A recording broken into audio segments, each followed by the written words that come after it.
So I call my science journey the Great March East, which for German is a very weird thing to say. Yeah.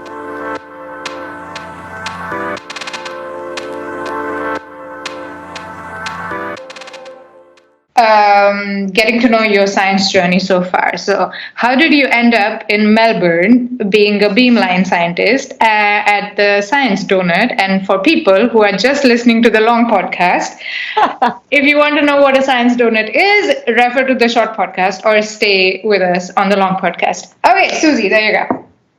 Right, so I call my science journey the Great March East, which for German is a very weird thing to say. Yeah. Let's start at the basics. So I was a scientist probably as long as I can remember, and my parents will tell you that because I could never stop asking why, and I had to always know something. So far that my parents ran out of ideas and my dad just made up stuff, which is not helpful but funny. Anyway, I studied chemistry, actually polymer science, in a really small town in Bavaria called Bayreuth. Classical music fans know that, from Wagner. So it's the city of Wagner. It's a city in Germany, in Australia. It's a company or something? Yeah. It's right? Yep. Okay, so go on. So yeah, Bayreuth in Germany, if you read it as an English-speaking person, not Beirut in Lebanon. And during the first year of my PhD, so I did my bachelor's there, I did my master's there, as you do in Germany, and then I started my PhD. And during the first year, my supervisor gave me the chance to do a 3-month stay funded by the DAAD in Melbourne, Australia, because he had a collaboration there, and my topic was, quite fitting for it, so I went there, and I really enjoyed that.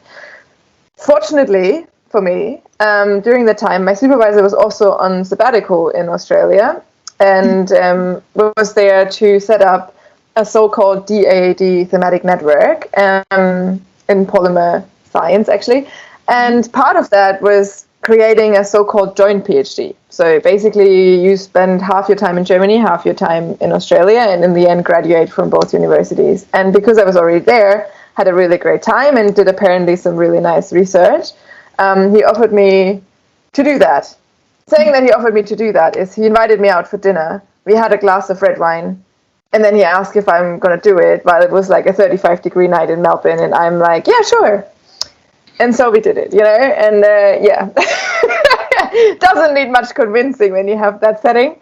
Mm-hmm. But yeah, so I spent basically my PhD flying back and forth between Germany and Australia, explaining one topic of my PhD to the other supervisor and back, because my German supervisor was very big in Merkflix and X-ray scattering, and then my Australian supervisor really big into the nano world, and they were very far apart from each other, as I learned, but that's okay. I combined them, got a PhD out of it. It was great.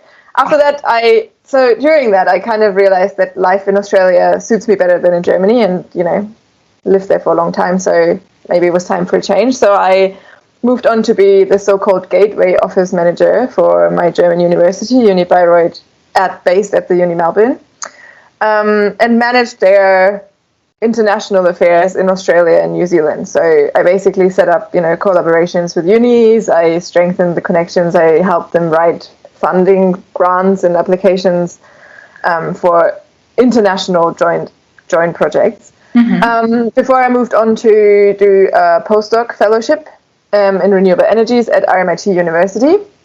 So we're slowly making our way further east within Melbourne. And then from there I got headhunted to be a beamline scientist, mainly because I used the beamline during my PhD, and the team, apparently I left a really good impression with them. So we stayed in contact afterwards, and we got along really well, and they had a position open, and then they were like, hey, how about you? And I was like, hey, I like that. And so I ended up at a Science Donut, and here I am. Thank you for listening. To know more about us, do visit our website, thesciencetalk.com, and do consider giving us a review or a rating or follow, depending on wherever you're consuming this content. Thank you very much.